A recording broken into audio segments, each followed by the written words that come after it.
ओम श्री गण गणपति नमः। श्री गणेश की वंदना कर दिन के स्वामी शुक्रदेव तथा माता लक्ष्मी की आराधना कर इस देव का ध्यान कर गुरुजनों को नमन कर अभिनंदन करते हैं आपका वरुण स्टोर द्वारा प्रस्तुत दैनिक पंचांग में, जो कि नित्य के भांति 5 भागों में हुआ करता है। इसके पहले भाग का लघु रूप आपके सुझाव के अनुरूप अलग से प्रस्तुत किया जा रहा है। साथ ही साथ जिनका जन्म तिथि है उनके बारे में अंक ज्योतिष के अनुसार कैसा दिन, तो उनके बारे में कुछ विशेष प्रस्तुति अलग से भी प्रस्तुति की जा रही है। पंचांग जो हम यहाँ प्रस्तुत कर रहे हैं उसमें डेटा जो भी प्रयुक्त किए हैं वह ऋग पंचांग से ली गए हैं, छवि गूगल से ली गई है और यह प्रस्तुति आप तक यूट्यूब के माध्यम से पहुंचाई जा रही है। तो दैनिक पंचांग में जाने के पूर्व थोड़ा पंचांग के बारे में जान लें। पंचांग हमारे आम बोलचाल की भाषा में यह शुभ मुहूर्त जानने का माध्यम हो सकता है, किंतु यह वास्तविकता कुछ अलग है। यह केवल शुभ मुहूर्त जानने का माध्यम नहीं है, हमारे व्यक्ति के निर्णय क्षमता को यह सुदृढ़ करता है। प्रकृति और ब्रह्मांड की ऊर्जा के साथ पंचांग संतुलन स्थापित करने में सहायक होता है, जिसके फलस्वरूप हम सबके जीवन में शांति, समृद्धि और सकारात्मकता का संचार होता है। अतः पंचांग का अनुसरण करके हम अपने जीवन को अधिक सफल और समृद्ध बना सकते हैं। तो ये रही पंचांग की जीवन में आम भूमिका हमारे जीवन में। तो इसको इसको समझते हुए कि हमारे जीवन में पंचांग की अहम भूमिका है, आइए पंचांग का अनुसरण करके हम अपने जीवन को अधिक सफल और समृद्ध बनाएं। साथ ही साथ इस प्रस्तुति को साझा करें अपने मित्रों, परिजनों तथा शुभेच्छुओं के संग, ताकि वे भी पंचांग का अनुसरण करके अपने जीवन को अधिक सफल और समृद्ध बना सकें और उनके जीवन में शांति, समृद्धि और सकारात्मकता का संचार। तो चलिए पंचांग की तरफ चलते हैं, दैनिक पंचांग के पहले भाग में, जो कि इस प्रकार है। आज का दिनांक 27 जून 2025, महाशार पक्ष शुक्ल, शाका संवत 1947 विश्वसु, विक्रम संवत 2082 कलायुग और कल युग का 5126वां वर्ष। सूर्योदय 5:01 पर, सूर्यास्त 6:44 पर और sunrise at 5:01 AM, sunset at 6:44 PM। दिशा सूर्याज का पश्चिम है, फिर भी बाध्यता हुई इस दिशा में यात्रा करने को, तो जौ खाकर या दूध का सेवन कर यात्रा में शुभ है। पंचांग के 5 अंक: तिथि दिन के 11:19 तक द्वितीया, उसके बाद तृतीया। नक्षत्र प्रातः 7:22 तक पुनर्वसु, उसके बाद पुष्य। योग रात्रि 9:10 तक व्याघात, उसके बाद हर्षण। और करण दिन के 11:19 तक कौलम, उसके पश्चात संध्या 10 रात्रि 10:21 तक टैतिल और फिर गर्भ। अभिजीत मुहूर्त। महत्वपूर्ण मुहूर्त में जाने के पूर्व जरा देखते हैं शिव का वास कहाँ है। तो शिव का वास जब तक द्वितीया है तब तक वे गौरी, माँ गौरी के सानिध्य में है, जो कि सुखप्रद है। और तत्पश्चात जब तृतीया होता है तो सभा स्थल पर होते हैं, जो कि अशुभ। जय भोलेनाथ। महत्वपूर्ण मुहूर्त में अभिजीत मुहूर्त। शुभ मुहूर्त में देखते हैं अभिजीत मुहूर्त दिन के 11:25 से 12:20 दिन तक। अमृत काल प्रातः, अमृत काल 2 भागों में है, प्रातः 5:06 से 6:36 तक और फिर देर रात्रि, मध्य रात्रि 0:24 से 1:57 तक। सर्वार्थ सिद्धि योग प्रातः 5:01 से 7:22 तक। विजय मुहूर्त अपराह्न 2:10 से 3:05 तक। गोधूली विलास संध्या 6:43 से 7:04 तक। निशिता मुहूर्त देर रात्रि 11:32 से मध्य रात्रि 0:13 तक।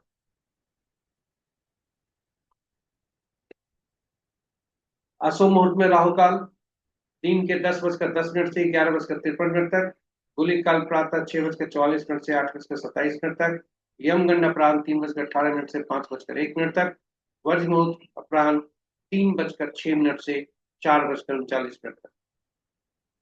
यहाँ ये बताते चले कि रात्रि में किए जाने वाले पूजा पाठ, जब तक साधना, तंत्र मंत्र आदि के लिए निशिता मुहूर्त श्रेष्ठ हुआ करती है।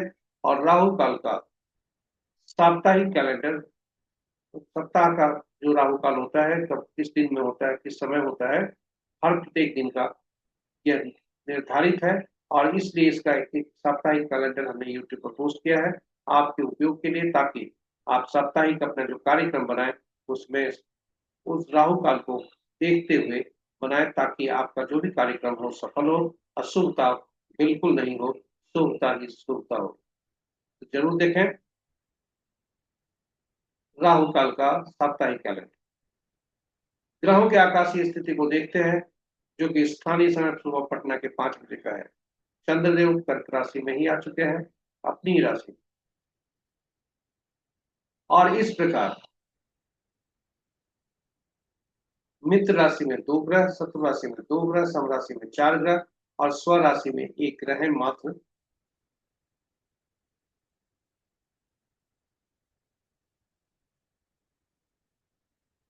स्व राशि में मात्र 1 ग्रह है, जो कि चंद्रमा है। और सूर्य की राशि में 2 ग्रह, चंद्र की राशि में 2 ग्रह, बुध की राशि में 2 ग्रह। शुक्र की राशि में कोई भी ग्रह नहीं है, शेष ग्रहों की राशियों में एक एक ग्रह। ग्रहों को नक्षत्र के अनुसार यदि देखें तो मित्र नक्षत्र में 3 ग्रह, शत्रु नक्षत्र में 3 ग्रह, सम नक्षत्र में 2 ग्रह और स्व नक्षत्र में शनि देव है।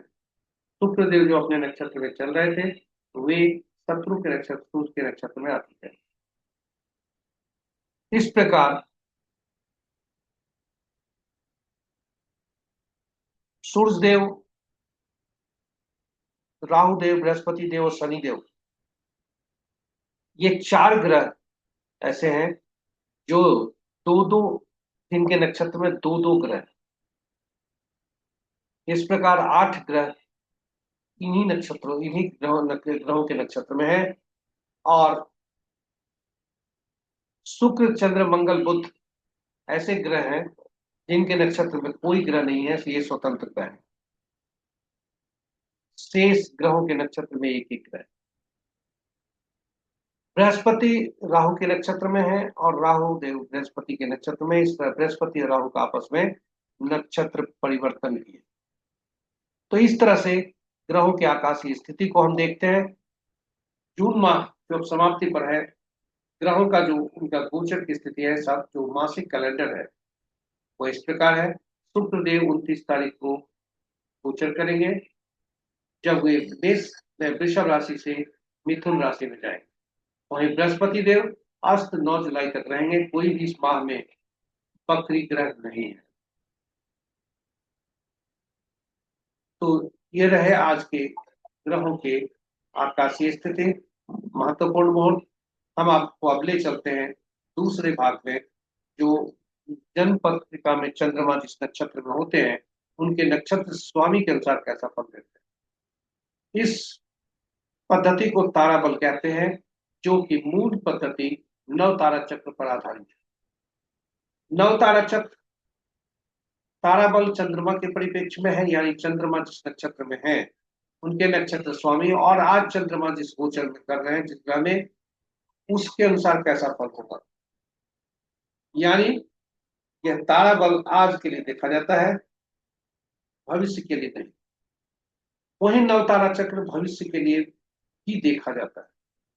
दशा महादशा का फल कैसा होगा, जन्म कुंडली में बैठे ग्रह कैसे फल देंगे, और साथ ही साथ हमारे साथ संपर्क में आने वाले व्यक्ति जीवन में कैसा हमारे साथ फलित करेंगे, शुभ फल होगा या शुभ होगा, और उसकी मात्रा क्या होगी, ये सभी नवतारा चक्र से हम जान सकते हैं। और यही वजह है कि यह अद्भुत जो पद्धति है, सटीक पद्धति है, जो हमें आत्मबल भी देता है और खुद को नए परिस्थिति, नई चुनौतियों को सामना करने की शक्ति भी देता है। क्योंकि दशा महादशा से हम जान सकते हैं कब मेरा समय खराब होने वाला है, कब अच्छा समय होने वाला है। तो उसके अनुसार हम अपने आप को ढाल सकते हैं, काम कर सकते हैं उसी के अनुरूप। जब शुभ समय हो तो सारे शुभ काम उस समय किए जा सकते हैं, अशुभ समय हो तो चैलेंज को स्वीकार किया जा सकता है या कुछ कार्यों को टाला जा सकता है।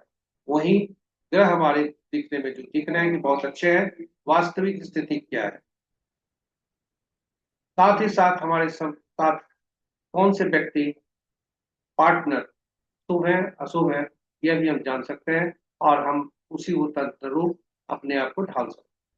तो नव तारा चक्र पर जो विशेष पद्धति है, अद्भुत पद्धति है, उस पर हमने वीडियो डाला है आपके उपयोग के लिए, जिसमें भगवान राम और सीता माँ सीता और पवन पुत्र हनुमान की भी जन्म कुंडली डाली है, और यह बताने का कोशिश किया है नवतारा चक्र पद्धति से कि उनके साथ कैसे संबंध। तो चलिए नवतारा चक्र पद्धति पर जरूर देखेंगे, आपको इस आपके लिए शिक्षक या ज्ञानवर्धक भी होगा, और साथ ही साथ उपयोगी भी, और आपके आत्मबल को बढ़ाने में मदद करेगा। संक्षेप में बता दें कि ग्रहों के मन नक्षत्र होते हैं, नक्षत्र ही ग्रहों के का परिणाम देते हैं, ग्रह अपना परिणाम नहीं देते। तो इस प्रकार ग्रहों का जो मन होता है, नक्षत्र और ग्रह 9 ही होते हैं, 27 नक्षत्र होते हैं। तो कैसे, कौन सा नक्षत्र का किन ग्रहों का परिणाम देंगे, इसे तो एक विधि अपनाई गई कि सभी नक्षत्रों को 3 समूहों में बांटा गया, 3 श्रेणियों में रखा गया। पहला से 9वां तक पहला श्रेणी या समूह है, दूसरा श्रेणी या समूह में 10वां से 18वां, और तीसरे में 19वां से 27वां नक्षत्र को रखा गया, जो कि यहाँ प्रदर्शित की जा रही है। ग्रहों को महादशा के क्रम में रखा गया, यानी पहला ग्रह केतु, उसके बाद शुक्र, सूर्य, चंद्र, मंगल, राहु, बृहस्पति, शनि, बुध, ये बने। पहला ग्रह केतु, दूसरा शुक्र, तीसरा सूर्य, चौथा चंद्रमा, पांचवा मंगल, छठा राहु, सातवां बृहस्पति, आठवां शनि और नौवां बुध। ये ग्रह महादशा के क्रम में बने, महादशांतर दशा जो भी होते हैं उनके क्रम में बने। अब पहला ग्रह को यानी केतु देव को हर समूह में से, हर श्रेणी में से पहला जो नक्षत्र हुए, यानी पहला, 10वां और 19वां, ये नक्षत्र के स्वामी केतु देव बने। उसी तरह दूसरा, 11वां, 20वां नक्षत्र जो बने, उनका स्वामित्व दूसरा ग्रह शुक्र देव को दिया गया, और इसी क्रम में चलते हुए 9, 18वां, 27वां नक्षत्र का स्वामित्व 9वें ग्रह को दिया गया, और इस तरह से ग्रहों और नक्षत्रों के का स्वामित्व निर्धारित की गई। नवतारा चक्र पद्धति यही है। फलित कैसे करते हैं यह महत्वपूर्ण है, और यहीं पर नवतारा चक्र पद्धति की सटीकता होती है। ध्यान दें, जन्म पत्रिका में चंद्रमा जिस हमारे नक्षत्र में होता है, उनके नक्षत्र समूह के जो स्वामी बने, जो हमने पिछले जस्ट थोड़ी देर पहले वीडियो में बताया है, वे पहला ग्रह, वहीं से गिनती शुरू होती है, पहला ग्रह होता है केतु देव। जो पहला ग्रह बने वह महादशा के अनुसार बने, वह नवतारा चक्र पद्धति में नक्षत्रों को जोड़ने के लिए है। लेकिन फलित के लिए जन्म पत्रिका में चंद्रमा जिस नक्षत्र में होते हैं, उनके नक्षत्र स्वामी जो ग्रह बनते हैं, वहीं से गणना आरंभ करती है, होती है, और वह मिश्रित फल देते हैं। और वहां से तीसरा, 5वां, 7वां जो ग्रह होते हैं, वे पीड़ा देते हैं, अति पीड़ा देते हैं, बाधा देते हैं, और उनके पीड़ा का या जो भी अशुभता की जो मात्रा है, और जैसे से जैसे संख्या बढ़ती है वैसे वैसे वो बढ़ता है, और 7वां जो ग्रह होता है वह ज्यादा पीड़ा देता है। यहाँ तक कि इसलिए नाम भी उसका नैथन्य है, यहाँ की वह एक तरह से अगर बीमारी देता है, पुनर्जन्म कराता है, मृत्यु तक देता है। तो ये रहे, और दूसरा, चौथा, छठा, 8वां, 9वां जो ग्रह होते हैं वे शुभ फलदायी होते हैं। इस प्रकार नवतारा चक्र पद्धति से हम फलित कर सकते। याद रहे, पहला ग्रह जन्म पत्रिका में चंद्रमा जिस नक्षत्र में होते हैं, पहला ग्रह मिश्रित फल देते हैं, तीसरा, 5वां, 7वां अशुभ फलदायी होते, पीड़ादायक होते हैं, वहीं दूसरा, चौथा, छठा, 8वां, 9वां ग्रह शुभ फलदायी होते। तो ये नवतारा चक्र पद्धति से फलित हम इस प्रकार करते हैं। अब हम आपको ले चलते हैं आज के गोचर की स्थिति, क्योंकि तारा बलम में चंद्रमा जिस गोचर कर रहे हैं जिस नक्षत्र में, उसे हम उसके परिप्रेक्ष्य में, और आपका जो नक्षत्र, हमारा नक्षत्र जो चंद्रमा का है, जिसमें कुजन कुंडली के अनुसार हुआ कैसा है, दोनों को मिलाते हैं, हम मिलान कर हम देखते हैं कि आज का दिन कैसा हो। तो जब हम ये देखते हैं कि आज आज चंद्रमा का गोचर 7:22 सुबह तक पुनर्वसु नक्षत्र में है, उसके बाद पुष्य नक्षत्र में जाते हैं चंद्रमा,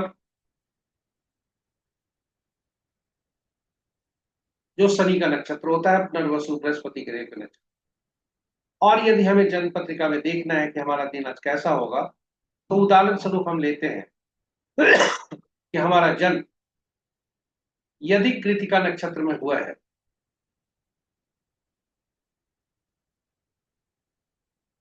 यदि कृतिका नक्षत्र में हुआ है, तो कृतिका नक्षत्र में हमारा जो जन्म है, कृत्रा उत्तरा फाल्गुनी या उत्तराषाढ़ नक्षत्र में जिन व्यक्तियों का जन्म हुआ होगा, उनके लिए हम इस बॉक्स को मिलाते हैं, रो और कॉलम को मिलाते हैं, तो पहले भाग में प्रत्यरी यानी पीड़ा, दूसरे भाग में सूखता है। इस प्रकार हम बॉक्स को मिलाते हैं। तो एक दूसरा उदाहरण भी देख सकते हैं। यदि हमारा जन्म पुनर्वसु नक्षत्र में ही हुआ है, जहां चंद्रमा आज है प्रातः में, तो यह पहले भाग में जन्म नक्षत्र में होंगे, जन्म का फल देंगे, मिश्रित फल देंगे, उसके बाद संपत्ति देंगे, दूसरा ग्रह बने उसके बाद। तो इस प्रकार शनि दूसरा ग्रह बने, इसलिए संपत्ति का फल होगा। और इसी तरह से हम हर ये को कि कोई भी व्यक्ति अपने आज का दिन उसी तरह से देख सकते हैं कि चंद्रमा किस नक्षत्र में है और चंद्र हमारा जन्म किस नक्षत्र। हमारा जन्म जिस नक्षत्र में होता है वह स्थायी होता है, और चंद्रमा का नक्षत्र जो होता है वह डायनेमिक होता है, गतिशील है, बदलता रहता है। और इस प्रकार हम फल को देखते हैं। तो चलिए, ये रही चंद्रमा के नक्षत्र के परिप्रेक्ष्य में। अब चंद्रमा किस राशि में है उसके अनुसार कैसा फल होता है, अगली प्रस्तुति में हम उसको देखते हैं कि चंद्रमा जिस नक्षत्र राशि में होते हैं और हमारे कुंडली जन्म कुंडली में चंद्रमा जिस राशि में उसके अनुसार कैसा फल होगा। इसके पूर्व कुछ लोगों के सुझाव के अनुसार कि यदि हमारे पास ऐसी परिस्थिति आई कि हमें कुछ आवश्यक कार्य करने पड़े और अशुभ फल आज का मिल रहा है मुहूर्त में, नक्षत्र नौ तारा बल के अनुसार, तो उसका परिहार क्या है। इसे हमने संकलित किया है, किंतु यह कंफर्म नहीं है, अपुष्ट है, और इसकी पूर्ण पुष्टि नहीं हुई है इसका उपाय का। इसलिए हम इसे सलाह नहीं देते हैं करने के लिए। फिर भी तारा अगर आपका जो नक्षत्र है जन्म नक्षत्र में आज का है और मजबूरी है कार्य करने को, तो पीला कद्दू पत्ते वाली सब्जी का दान करके कर सकते हैं, प्रयास कर सकते हैं। वैसे हम त्याग करने के लिए बोलते हैं कि आज उसे जब अशुभ हो स्थिति हो तो उस अवधि को त्याग करें। विपथ में हो तो गुड़ का दान करें, प्रत्यरी में हो तो नमक का दान करें, नैधन्य में हो तो उस भोग को तो बिल्कुल त्यागें, क्योंकि यह असंभव है उसको ठीक करना। फिर भी बहुत मजबूरी हुई तो तिल सहित शॉर्ट का दान करें। यहाँ बताते चले कि यह प्रमाणित नहीं है, यह उपाय परिहार जो है प्रमाणित नहीं है। अभी तक हमारे पास ऐसी कोई सूचना नहीं है, ऐसा कोई कंफर्म नहीं है कि इसका उपाय करने से यह होता ही है। इसलिए हम सलाह यही देते हैं कि इस उपाय से बचे, सीधा उस समय जो भी अगर अशुभ मुहूर्त है तो उसको त्याज करें, उसमें शुभ काम नहीं करें। साथ ही साथ सावधान। इन्हीं शब्दों के साथ हम आपको तीसरी भाग में ले चलते हैं, जो जन्म पत्रिका में चंद्रमा जिस नक्षत्र में राशि में होते हैं उसके अनुसार कैसा फल होगा। तो आज चंद्रमा राशि परिवर्तन नहीं कर रहे हैं और कर्क राशि में अपनी ही राशि में है। तो चंद्रमा आज जो फल देंगे जिसे चंद्र बलम कहा जाता है, और यह जन्म राशि के अनुसार होता है, जो कि चंद्रमा जिस राशि में आपके हैं उसके अनुसार फल देखें, लगन से नहीं देखें। तो चंद्रमा वृषभ राशि के लिए उत्तम फल दे रहे हैं, कर्क राशि के लिए उत्तम फल है, कन्या और तुला के लिए भी उत्तम है, और मकर और कुंभ के लिए भी उत्तम फल दे रहे हैं। और वही परिस्थिति चंद्रमा के दूसरे भाग में भी होगा, चूंकि आज चंद्रमा का राशि परिवर्तन नहीं है, इसलिए दोनों जो अवधि है वह दोनों समान है। और इस प्रकार चंद्रमा के राशि के अनुसार पुनः आपको बता दें कि लगन के अनुसार नहीं देखते, चंद्रमा जिस राशि में है आपके, वही आपकी राशि होती है, जन्म राशि। और उसी के अनुसार फल दें। तो ये रहे हमारे तीसरे प्रस्तुति। हम आपको चौथी प्रस्तुति में लेके आते हैं चौघड़िया ज्योतिष। यह एक प्रकार का मुहूर्त है जो कि शुभ और अशुभ काल दर्शाता है। इस कोई भी काम इस मुहूर्त में किया जा सकता है, उसको देखकर। अशुभ मुहूर्त को त्यागा जाता है, नहीं किया जाता है। किसी भी नए काम को शुरू करने के पूर्व पूजा पाठ आदि के लिए इस मुहूर्त को देखा जाता है। यदि कोई व्यक्ति कोई मुहूर्त नहीं देखना चाहे या नहीं देख पाया, तो कम से कम से चौघड़िया मुहूर्त जरूर देखना चाहिए। इसकी उपयोगिता काफी अधिक है, और यही वजह है कि यह चूंकि विशेष उपयोगी है और यह क्षणिक होता है, कुछ अवधि के लिए आता है, इसलिए इसकी उपयोगिता काफी है। और इसकी उपयोगिता के मद्देनजर हमने YouTube में 2 पोस्ट डाला है, हिंदी और अंग्रेजी में। चौघड़िया की उपयोगिता हिंदी में, यूटिलिटी ऑफ चौघड़िया अंग्रेजी में। जरूर देखें, आपके लिए लाभप्रद होगा, ऐसा हमारा आशा और विश्वास है। संक्षेप में बता दें, कुछ 8 चौघड़िया दिन के होते हैं, 8 चौघड़िया रात के होते हैं, लेकिन सप्ताह के दिन 7 ही होते हैं, इसलिए 7 ही चौघड़िया का नामकरण हुआ। और चूंकि 7 चौघड़िया 7 दिन, 7 दिन से संबंध हुआ 7 चौघड़िया का, और इसलिए जो 7 चौघड़िया होते हैं, उनका संबंध, चूंकि हर सप्ताह के दिन का स्वामित्व एक एक कोई न कोई ग्रह होते हैं, इसलिए हर चौघड़िया का स्वामित्व कोई न कोई ग्रह से है। और हर ग्रह किसी विशेष कार्य के लिए उपयोगी होते हैं, अति उपयोगी होते हैं, इसलिए हर चौघड़िया विशेष कार्य करने के लिए उपयोगी। ये रहे चौघड़िया पर। 8वां चौघड़िया जो होता है, पहला चौघड़िया जो उस दिन का होता है, उसी की पुनरावृत्ति।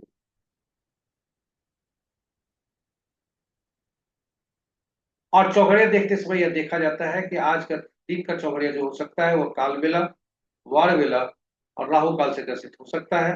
रात्रि का चौघड़िया काल रात्रि से ग्रसित हो सकता है। और वैसी स्थिति में अशुभता से अधिव्याप्त हो, जब जो चौघड़िया उसका त्याग किया जाता है, उसका उपयोग नहीं किया जाता है, क्योंकि अशुभता तो ज्यादा होगी ही, शुभता का तो सपना भी नहीं देख वैसे चौघड़िया। तो इस तरह से हम चौघड़िया की उपयोगिता देखें। आज का चौघड़िया के संदर्भ में हम देखें, आज का चौघड़िया चूंकि दिन शुक्रवार का है, चढ़ चौघड़िया से दिन आरंभ हो रहा है और चौड़ चौघड़िया से दिन समाप्त हो रहा है। सबसे अच्छा चौघड़िया जो है अमृत चौघड़िया, वह 8:27 से 10:10 तक था, लेकिन वार विना से ग्रसित है। और उसके बाद का काल हानि काल चौघड़िया 10:10 से 11:53 तक था, वह राहु काल से ग्रसित। रात्रि का चौघड़िया 9:19 से 10:36 तक है, वह काल रात्रि से ग्रसित। इस प्रकार ये 3 चौघड़िया अशुभता से अधिव्याप्त है, इनको त्याग कर देना चाहिए। शेष चौघड़िया का हम उपयोग कर सकते हैं और शुभता अपने जीवन में, अपने कार्यों का ला सकते।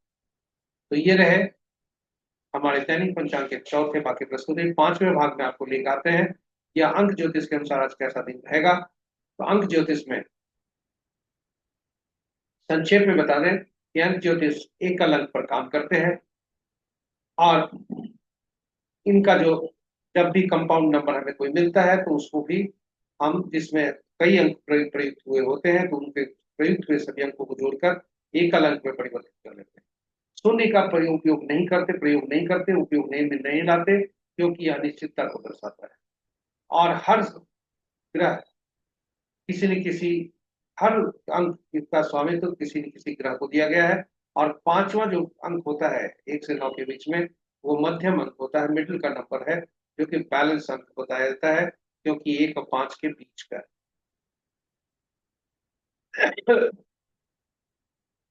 इस प्रकार हम कहें कि हर ग्रहों का, हर अंकों का एक स्वामित्व कोई न कोई ग्रह है।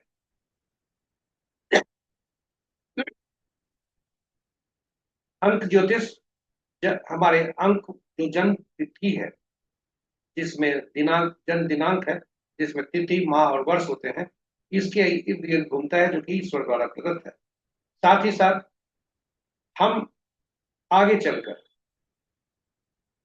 विभिन्न अंकों को जोड़ते हैं, जो जिनका मूल्य होता है, अंकीय मूल्य होता है, और वह होते हैं जैसे नाम, और वह हमें शुभ और अशुभ फल देते हैं। शहर का नाम, मोबाइल संख्या, गाड़ी संख्या आदि आदि। जो भी अंक हम प्रयोग करते हैं वह ऊर्जा देते हैं, और वह अंक हमें हमारे लिए लाभदायी भी हो सकता है, अशुभ फलदायी भी हो सकता है। और अंक ज्योतिषी का यही काम है कि वो ऐसे अंकों को पहचानना जो जातक के जीवन में अहम भूमिका तो हर अंक अदा करते हैं, कौन से अंक उसके जीवन को असंतुलित कर रहे हैं, समस्या दे रहे हैं। और अंक ज्योतिष बहुत आसान है समझना। नाम के संबंध में या शहर के संबंध में ऐसे जो शब्द मिले, उन शब्दों को अक्षरों में, अंकों में कैसे बदला जाता है, तो हर शब्द में जो अंक अक्षर प्रयुक्त होते हैं उनका अंकीय मूल्य होता है, और उन अक्षरों को बदलकर, उनके अंकीय मूल्य से बदलकर उसे अंक में पहले परिवर्तित कर लिया जाता है। फिर जो अंक हमें मिलते हैं उनके सभी अंकों को जोड़कर वह एकल अंक में पुनः परिवर्तित कर हम उसका उपयोग करते हैं। और इस तरह से हमारे साथ कोई भी शब्द, कोई भी अक्षर, कोई भी अंक जो आता है उसका एकल अंक हम निकाल कर और तब उसका की विवेचना कर शुभ फल हम इससे प्राप्त कर सकते हैं। तो ये रहे छोटी सी प्रस्तुति, अंक ज्योतिष कैसे काम कर। आज के परिप्रेक्ष्य में देखें तो आज दिनांक 27/6/2025 है, जिसका जन्म तिथि यदि कहें तो 27 है, जिसका योग 9 होता है, जो ड्राइवर होता है, बेसिक नंबर होता है, प्राइम नंबर होता है। माह से तिथि, माह और वर्ष को जोड़ते हैं तो 6 अंक बनता है, जो कि वो भाग्यांक है या कंडक्टर है। तो विभिन्न प्राइम नंबर वाले व्यक्ति का, विभिन्न मूलांक वाले व्यक्ति का आज के कंडक्टर से कैसा संबंध रहेगा, आज के भाग्यांक से कैसा संबंध, इससे ही आकलन यहाँ पर किया गया है। तो 6 अंक का, जिन अंकों से शत्रुता है वे अंक हैं 3 अंक, यानी 3 मूलांक वाले जिनका जन्म तिथि 3/12/21 को जन्म हुआ है, उनके साथ आज का दिन अशुभता रहेगा, क्योंकि उनके साथ संबंध अच्छे नहीं है, 3 अच्छे। वहीं फिर 9 मूलांक वाले जिनका जन्म तिथि 9/18/27 को हुआ है, मंगल देव जिनके स्वामी बनते हैं, उनके साथ भी शत्रुता। 3 अंक वाले के साथ अति शत्रुता, 9 अंक वाले के साथ अति शत्रुता। इसलिए ये जो 7 अंक हुए, जो 3/12/21-30 को जिनका जन्म हुआ है, या 9/18/27 को जिनका जन्म हुआ है, उनके लिए दिन आज अच्छा नहीं। 2 मूलांक वाले जिनका जन्म तिथि 2/11/2029 को हुआ है, उनके साथ तटस्थता का संबंध है, दिन सामान्य होगा। शेष मूलांक वाले 1, 4, 5, 6, 7, 8, ये मूलांक वाले जिनका जन्म किसी भी माह का 1/10/1928, 4/13/22/31, 5/14/23, 6/15/24, 7/16/25, 8/17/26 को हुआ है, किसी भी माह का, उनके लिए आज दिन। तो ये रहे अंक ज्योतिष पर छोटी प्रस्तुति। अंक ज्योतिष के अनुसार क्या आज कैसा दिन रहने की संभावना। तो चलिए हम अंतिम भाग में पहुंच चुके हैं, जो कि संक्षिप्त यहाँ इसको समापन के चरण पर है। आपको बहुत बहुत धन्यवाद हमारे साथ बने रहने के लिए। यह प्रस्तुति YouTube तक आपको पहुंचाई गई। यदि आप पहली बार इस प्रस्तुति को देख रहे हैं तो सब्सक्राइब करें चैनल को, साथ ही साथ नोटिफिकेशन बटन को दबा दें, ताकि हर पोस्ट की सूचना आपको मिल सके। सभी नए और पुराने सब्सक्राइबर से अनुरोध है कि आप अपने मित्रों, परिजनों और शुभेच्छुओं के संग इसे साझा करें, ताकि उनके जीवन में भी सफलता और समृद्धि का सुनिश्चित हो सके। साथ ही साथ अन्य मुहूर्त का उपयोग कर भी अपने जीवन में शुभता ला सके, और अंक ज्योतिष के अनुसार हम अपने आप को अनुरूप ढाल सके और उसका निराकरण कर सके। चलिए, इसी प्रस्तुति के साथ हम यहाँ विराम लेते हैं। कल फिर नई प्रस्तुति के साथ आपके समक्ष उपस्थित होंगे। तब तक के लिए आज्ञा दीजिए। माँ लक्ष्मी और शुक्रदेव की कृपा पर बरसती रहे। इन्हीं शब्दों के साथ हम विदा लेते हैं। जय माँ लक्ष्मी।